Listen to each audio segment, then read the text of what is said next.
Welcome to Penrose Learning, where we make understanding easy. You're starting by getting the basics ready. Power on the JLab headphones and hold the pairing button until the LED flashes.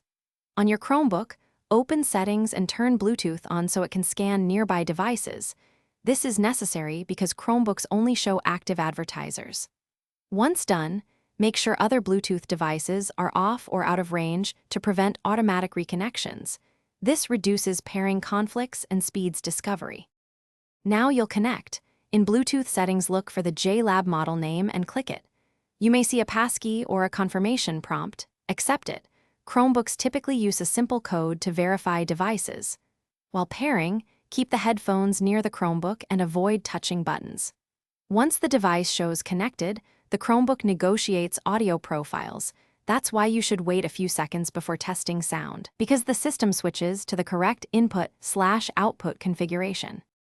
Finish by opening sound settings and choosing the JLab headphones as the output so audio goes there. Otherwise, system sounds may still use speakers. If you don't get audio, turn Bluetooth off then on, or reboot the Chromebook to clear temporary Bluetooth stack issues. If pairing repeatedly fails, reset the headphones per JLab instructions and remove the device from Chromebook's Bluetooth list before retrying. This clears stale profiles. Thanks for watching. If this was helpful, leave a like and consider subscribing. See you next time.